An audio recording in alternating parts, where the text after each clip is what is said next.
quand il va de notre sécurité, sachant ce que nous savions et que nous savons toujours, de ce qui s'est tramé au Bénin, à travers justement les agents de la DGSE française au Bénin, quand les gens parlent de base, il n'y a pas de base, mais une action de déstabilisation subversive. Le Bénin,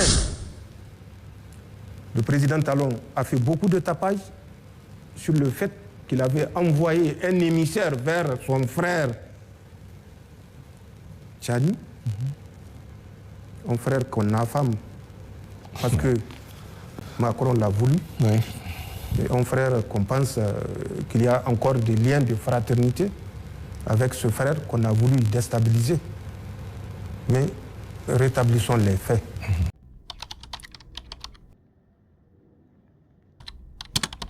Mais nous avons une mémoire d'éléphant. Nous n'oublions pas le moindre mot. Vous vous rappelez, quand les soldats français avaient commencé à quitter notre territoire, quand l'ambassadeur français Sylvain Ité avait pensé que c'est toujours la colonisation qui continuait et qu'il pouvait défier les nouvelles autorités et que nous l'avons mis à la porte, malgré que son mentor Macron avait chanté sous tous les toits que Ité a été accrédité au Niger auprès de Bazoum, non pas auprès de la République du Niger, mais auprès de Bazoum, et que pour eux c'est Bazoum le président. Sylvain Ité a fini par partir. Suite à ce départ, c'est un agent des renseignements français, un ancien de la DGSE, un certain Vincent Couzet, qui est sorti pour dire ouvertement que c'est l'occasion, après le retrait de leurs forces, après le départ de Sylvain Ité, de déstabiliser le Niger par des actions clandestines. Nous n'avons pas pris ces propos à la légère et aucune affirmation ne doit être prise à la légère. Mieux, il ne faisait que répéter ce qu'il a entendu auprès de ses maîtres, notamment le président Macron, qui déjà, en août, la première quinzaine du mois d'août 2023, avait initié une large concertation pour apporter une réponse corrective appropriée au peuple nigérien et au cas du Niger. Suite à ça, il a donné des instructions à un certain Jean-Marie Bockel, qui est le conseiller Afrique, paraît-il, de Macron, de trouver des solutions et en urgence pour que le cas Niger ne fasse école. D'accord. Après plusieurs mois et presque un an d'études, c'est ce qui a conduit à ce fameux commandement pour l'Afrique. C'est le résultat de leur nouvelle trouvaille pour mettre les États de l'Afrique francophone au pas. Et en tête, le Niger qui a osé demander sa souveraineté. Le commandement pour l'Afrique est une version camouflée des troupes que nous avons chassées. Parce que c'est un commandement qui se fera avec une certaine réorganisation. Notamment, les troupes qui sont au Tchad, particulièrement à N'Djamena, seront réduites de leur effectif pour ramener à 350, je dis bien N'Djamena, 350 hommes. Les troupes qui sont au Gabon, actuellement autour de 400, vont être ramenées à une centaine. Les troupes ivoiriennes, elles seront maintenues. Ils ont dit qu'ils ont à peu près 600 hommes. Ça, c'est leur problème. Ils vont les maintenir. Ils vont créer 2 commandements supérieurs qui seront un basé à Dakar au Sénégal et le deuxième à Libreville au Gabon. La différence pour verser la poudre aux yeux des Africains consistera dans le commandement qui sera désigné. Ça ne sera plus des chefs qui vont venir de la métropole, mais ce sont les attachés de défense qui vont assurer le commandement. D'accord. Et à travers ça, un chef d'état-major au nom d'un certain Pascal Yanni a été désigné. Et le 4 septembre de cette année, ce commandement sera fonctionnel avec par position 50 à 60 hommes qui vont monter en puissance pour être à 100 ou 150 hommes. Avec un commandement, comme je le dis, discret, parce qu'il sera assuré par les attachés de défense qui sont déjà sur place au niveau des ambassades des pays qui ont bien sûr des ambassades françaises. Bien sûr. Ce n'est certainement pas le cas du Niger et ça ne sera certainement pas le cas du Niger. Donc cette volonté maladive de déstabiliser le Niger s'est propagée à travers le repositionnement de tous les agents de la DGSE française que nous avons chassés de notre territoire. Ils sont repositionnés au Bénin, je le dis et je le répète. Ils sont repositionnés au Nigeria. Vous savez, le fameux Thomas Gliozo, qui était le chef de poste niveau 2, ici à Niamey, qui était passé pour être juste le chef de la sécurité de l'ambassade. C'est un agent de la DGSE française. Et ce que j'ai dit est une évidence. D'accord. Je vais vous faire un peu sa biographie. Il est né le 7 juillet 1974 à Paris, 18e. D'accord. Il est titulaire d'un doctorat en droit, après avoir fait un diplôme d'études approfondies en droit comparé. Ce gars occupait le poste du chef de poste niveau 2 au Niger et il n'est pas le seul. D'autres que nous avons expulsés à partir de la base aérienne se sont retrouvés, comme je l'ai dit, au Bénin, au Nigeria. Le cas de Thomas, qui est vérifiable, il a rejoint le Nigeria en février de cette année. Il est présentement à Abuja avec des va-et-vient à Kaduna et Sokoto. Nous le suivons, nous le surveillons, ainsi que tous les autres fuyards qui sont tapis dans leur villa de Ministers Hills à Abuja. Nous les surveillons et qu'ils s'assurent que le dessein sombre qu'ils présagent pour le Niger retombera, Inch'Allah, sur eux. Cette volonté de déstabilisation est une certitude. Les Français, en désengageant du Niger, nous avons tout fait pour qu'ils ne sortent pas par le Bénin, parce que nous savons l'esprit mesquin, malveillant des Français. Nous avons exigé qu'ils sortent par le Tchad. D'accord. Qu'est-ce qu'ils nous ont fait? Les premiers à sortir ont pris rendez-vous avec des terroristes de Boko Haram et de SWAP, qui sont deux factions rivales dans le lit du lac Tchad. Ça s'est passé du 25 au 26 octobre 2023. Ils ont proposé à ces terroristes de partir en guerre ouverte contre l'État nigérien, contre les nouvelles autorités nigériennes qui ont osé demander aux soldats français de quitter leur territoire. Ils ne se sont pas arrêtés là. Dieu est avec les justes. Boko Haram et ISWAP ne se sont pas entendus et Inch'Allah, ils ne s'entendront jamais. Ils ont reconduit la même manœuvre dans la nuit du 10 au 11 janvier 2024 où ils ont encore livré à travers 2 hélicoptères du matériel militaire aux terroristes de Boko Haram qui semblaient plus enclins à accepter les propositions des troupes françaises. Ça s'est passé à Koukoulewa, qui est une île dans le lac Tchad, à quelques 25 km à l'est, nord-est de Bosso. Plus tard encore, le 29 janvier, ils sont revenus, cette fois-ci à Bultungur. Bultungur, c'est une île qui est à une dizaine de kilomètres au nord-est de Bosso, où ils ont livré de l'armement neuf, flambant neuf, aux terroristes de Boko Haram. Et ils ont récupéré les anciennes AK-47 dont ces terroristes étaient dotés. Ils ont pris les dispositions pour effacer les numéros, pour qu'on ne puisse pas retracer l'origine de ces armes. C'est des actes comme ça que les Français ont posés et continuent à poser.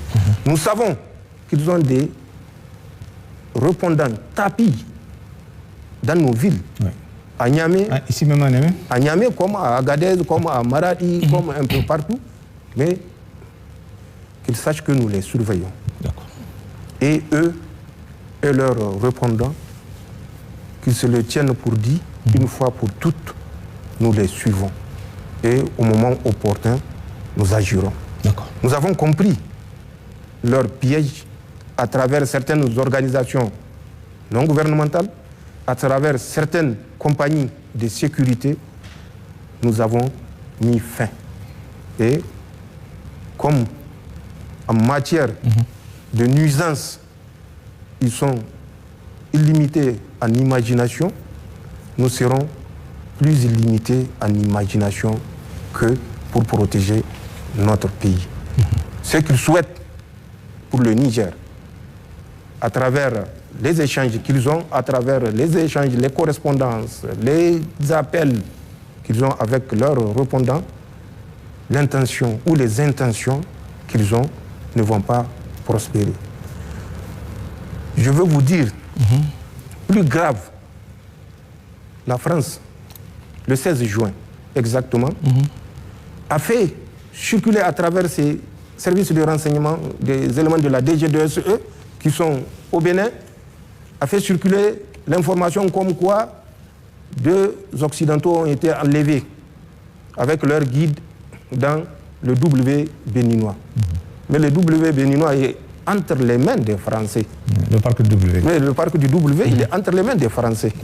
Les services de renseignement de la DG2SE sont à l'intérieur du parc. Nous savons les activités auxquelles ils se livrent. Et les Occidentaux qu'ils ont annoncés pour être enlevés sont un Canadien et un Danois. Nous savons que c'est faux. D'abord, ce n'est pas le mode d'action des terroristes. Quand les terroristes prennent des otages, ils gardent tout le monde.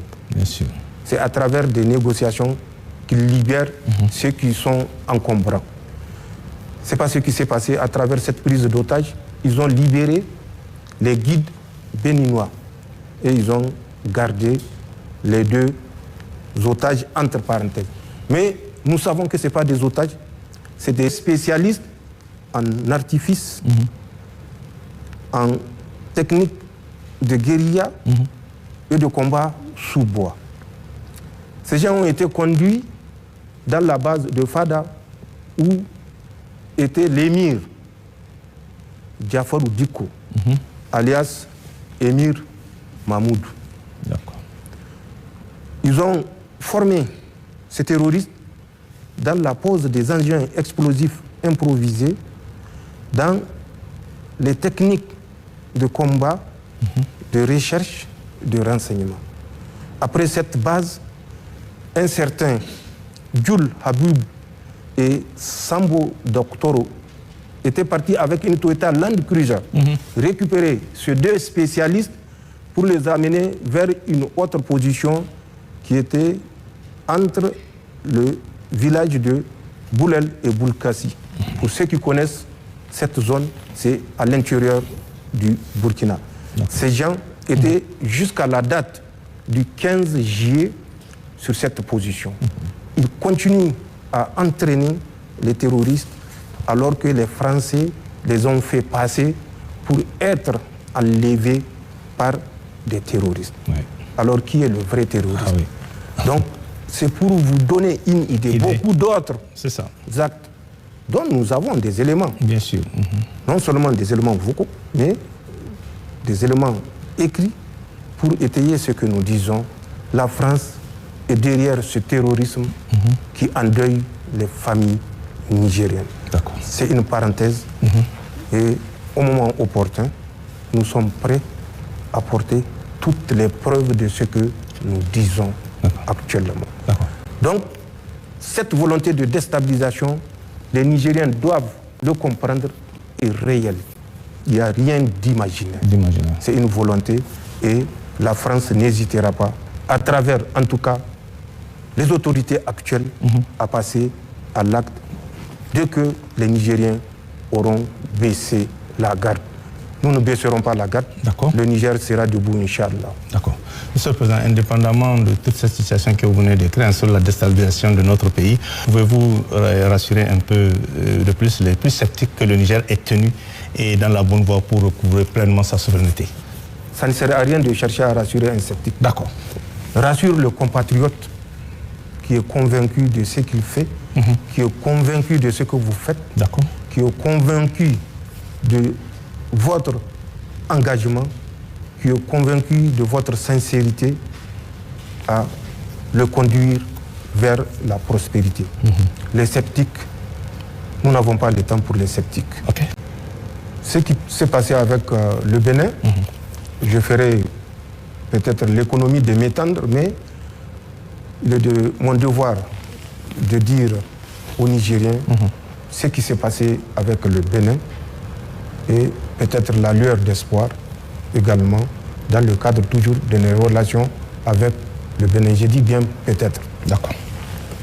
Le 30 juillet, quand la CEDEAO avait décidé de mettre le Niger sous embargo, le président Talon, c'est à partir d'Abuja qu'il avait appelé pour dire d'interrompre tout chargement, tout franchissement des moyens nigériens. Quand je dis moyens, je veux dire moyens automobiles qui chargeaient au port de Cotonou ou qui ont chargé de l'intérieur du Niger et qui sont sur le pont de Malanville, poste frontalier. D'ailleurs, l'unique que nous avons avec le Bénin. C'est à partir de Abuja au Nigeria qu'il avait pris cette décision.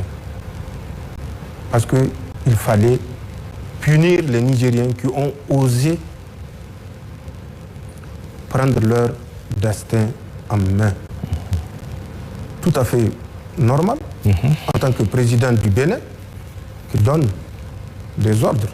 Même si nous pensons qu'il y avait une autre façon de faire qui consistait à laisser transiter ce qui est chargé au port de Cotonou.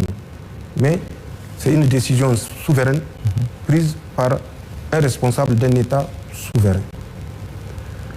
Nous avons vécu cet embargo total du côté de notre poste frontalier avec le Bénin.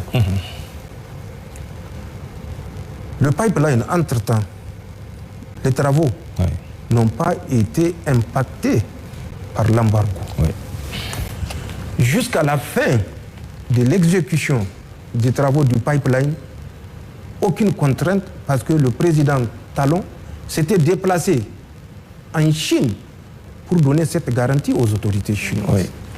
Qu'il ne fera entrave en aucune manière et il va respecter les accords entre la République du Niger et la République du Bénin, qui disait qu'en aucun cas les travaux du pipeline ou l'exploitation du pipeline ne peut être entravée par l'une ou l'autre des parties.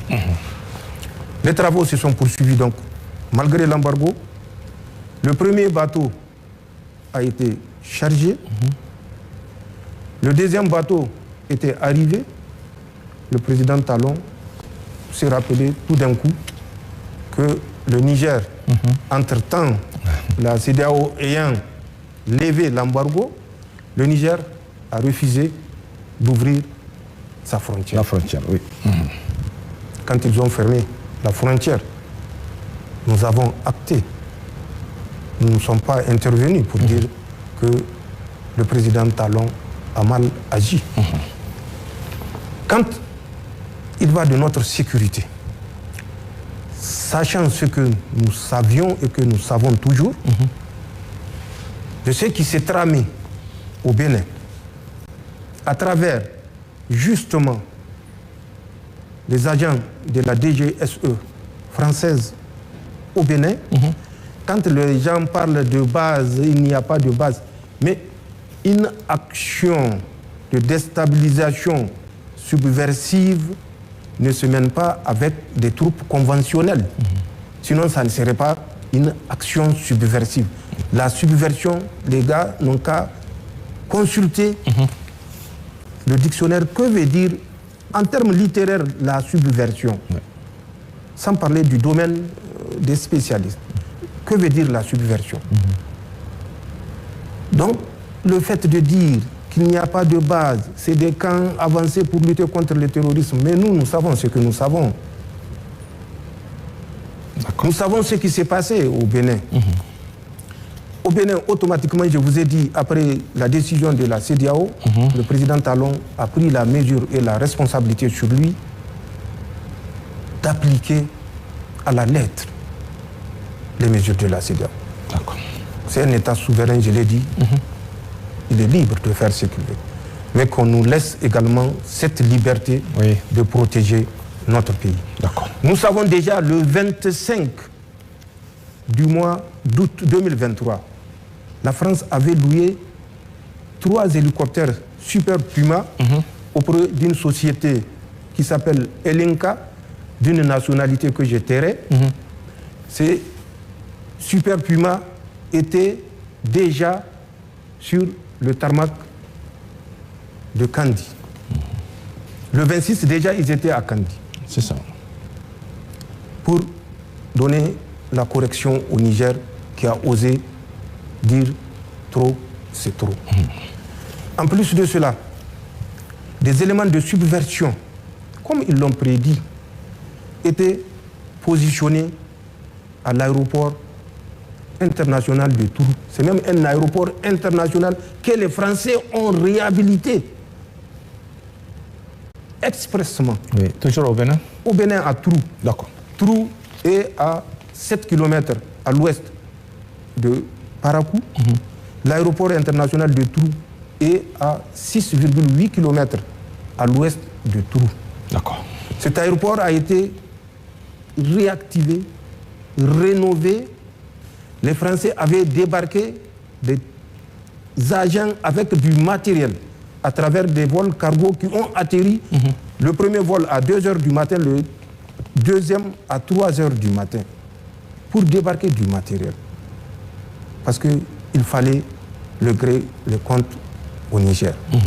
Nous savons que des agents des renseignements en tenue civile étaient à l'hôtel GB de Kandi le 25, le 26 du mois de septembre 2023. Ils étaient en tenue civile en reconnaissance.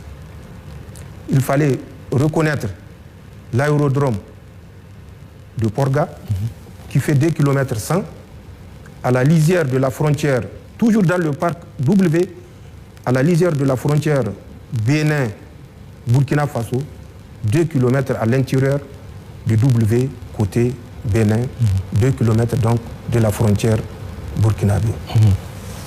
Cet aéroport de Porga est entre les mains des Français. D'accord. Officiellement chargé de préserver le parc. Mais vous vous rappelez de cet officier des eaux et forêts du Bénin qui avait élevé la voix contre les agissements qui s'est passé dans ce parc à travers la réalisation de cette piste. Et vous savez le sort qui lui a été réservé. Donc nous savons, c'est une évidence que cet aéroport dont nous avons les coordonnées que je pouvais dire exactement. Ensuite, c'est même agents de renseignement français étaient dans un village qu'on appelle Alpha Kwara, où il y a une piste, mais de moindre ampleur également. Nous avons les coordonnées de cet aérodrome où les Français étaient partis en reconnaissance, toujours accompagnés des agents subversifs français. Nous savons que l'école normale de Kandi, qui a été abandonnée, une école normale abandonnée qui est à la sortie nord de Kandi, est occupée par ces agents subversifs français où ils avaient évolué avec 10 Toyota Hilux, immatriculation civile, notamment de l'administration béninoise. La sécurité de ces gens était assurée par la police républicaine du Bénin. Nous savons également, toujours dans leur recherche, des points, des positions à partir desquelles ils vont déstabiliser le Niger. Ces mêmes agents ont effectué une mission de reconnaissance sur les hauteurs sud-ouest du village qu'on appelle Madikali. Nous savons tout cela, avec les effectifs précis. Je le rappelle, ce n'est pas des bataillons, ce n'est pas des compagnies, mais c'est des groupes d'agents subversifs qui évoluaient en tenue civile et avec des éléments des forces armées béninoises, eux-mêmes en tenue civile. Donc nous savions tout ça. Nous savions mieux que ça. Des vols de reconnaissance que les Français faisaient à partir du Bénin. Et en prenant souvent les précautions pour rester à l'intérieur du territoire béninois. Mais comme ils ont une grande capacité de zoom, ils pouvaient prendre des images, découvrir des points de passage, découvrir des points de vulnérabilité, découvrir nos positions. Mais étant à l'intérieur du Bénin, nous ne pouvons pas agir sur ces éléments, ni agir contre ces éléments. Donc nous savions tout ça. Nous l'avons dit, le Bénin n'a pas semblé nous écouter. Les gens ont fait du dilatoire pour dire qu'il n'y a pas de base, il n'y a pas de régiment, il n'y a pas de brigade, il n'y a pas de bataillon. Nous n'avons jamais dit qu'il y a des bataillons. Il y a des agents de déstabilisation subversive français à l'intérieur du Bénin. Ils ont fait leur relève début du mois de juillet. Nous les suivons. Une nouvelle équipe est venue. Leurs relèves ont eu lieu le 5 juillet. Nous le savons. Qu'ils sachent que nous le savons. Et qu'ils s'en tiennent pour dire que nous épions tous leurs faits et gestes. Ces agents français étaient ceux-là même qui ont donné des instructions directes aux terroristes pour vider tous les villages agricoles de la région de Tillabéri. Ils ont donné des instructions claires de massacrer des populations pour les pousser à quitter et ne pas exercer d'activités agricoles. Nous le savons. Ils ont fait pire que ça.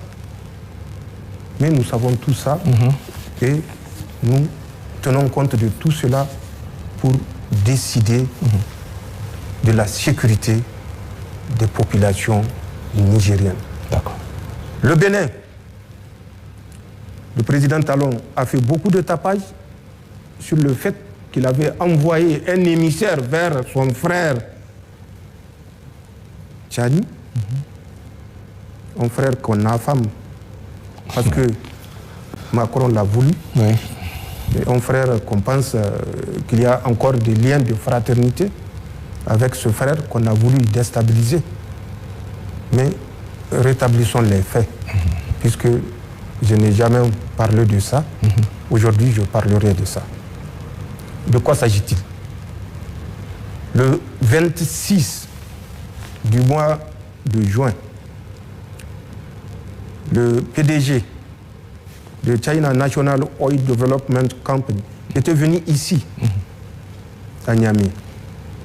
Je l'ai reçu en audience avec l'ambassadeur de la République populaire de Chine. Il a émis le vœu qu'une rencontre puisse avoir lieu, une rencontre tripartite. Au moment de l'audience, il y avait le conseiller technique en matière du pétrole, il y avait la DGA du WAPCO qui était présent. Je les avais instruits de prendre contact avec le ministre du pétrole pour trouver une date avant le 31, date à laquelle cette rencontre tripartite entre le Bénin, le Niger et WAPCO pouvait avoir lieu. C'est ce qui a été fait. Déjà, les échanges sont partis le 26, je crois, du mois de juin. Le ministre de l'eau et de l'énergie du Bénin était venu dans le cadre de cette rencontre tripartite. Il se trouvait qu'au moment où il était venu au Niger, le Premier ministre était en déplacement. Le ministre de la Défense, qui assurait son intérim, était en déplacement. Malheureusement, la deuxième personnalité dans l'ordre protocolaire qui devait assurer l'intérim était le ministre d'État, ministre de l'Intérieur. Il était couché. La troisième, c'était le ministre de la Santé, qui a reçu le ministre béninois à l'issue de la rencontre qui avait duré 2 jours, 48 heures, dont les images ont circulé, ont été passées à la télé nationale, où il se disait satisfait de la mission qu'il avait effectuée dans le cadre de cette rencontre tripartite. Tout d'un coup, il a pensé qu'il est porteur d'un message du président Talon vers le président Tchani. Et il a souhaité me rencontrer. Les messages officiels font l'objet d'un traitement spécifique à travers le ministère des Affaires étrangères. D'accord. Il aurait fallu qu'il le dise avant de quitter le Bénin. Après la rencontre tripartite, il souhaiterait transmettre au président du Conseil national pour la sauvegarde de la patrie un message de son frère, le président Talon. Le ministère des Affaires étrangères lui aurait répondu en fonction de mon calendrier. Voilà ce qui s'est passé. Et voilà la vérité, les faits, et ça a donné lieu à une polémique internationale. Puisque je crois que le président Talon était à l'époque au Brésil, quand il a fait un tweet pour dire que le méchant président de la transition du Niger a refusé de prendre la main fraternelle qui lui avait été tendue à travers un porteur de message. Voilà ce qui s'est passé. Et ce sont des faits. Ce n'est pas un tissu, c'est des faits, et les faits sont vérifiables. Donc, tous ces agissements ont conduit les deux parties à être chacune sur ses gardes. Bien sûr. Nous avons la responsabilité de la sécurité de notre pays. Nous avons la responsabilité de la sécurité des citoyens nigériens. Nous prendrons les mesures nécessaires pour ne pas répondre devant Dieu d'avoir trahi la confiance des Nigériens. Le jour où nous saurons qu'il n'y a aucune menace du côté du Bénin, nous prendrons les mesures appropriées. Et nous espérons, à travers les démarches déjà qui sont initiées de part et d'autre, particulièrement, je profite pour remercier le président Soglo et le président Yahi Boni qui ont fait le déplacement, malgré le poids de l'âge, pour venir vers nous et nous demander de renouer le fil du dialogue. Dans la même lancée, nous avons envoyé une mission qui est partie, conduite par le ministre d'État, ministre de l'Intérieur, et qui a échangé, et au retour, qui nous a fait le point de cette mission. Il y a des perspectives, mais la sécurité est l'urgence la plus urgente. D'accord. Donc, il y a des perspectives de reprise, mais la sécurité d'abord, conditionnées par des mesures de sécurité. C'est une question de responsabilité vis-à-vis du peuple nigérien. D'accord.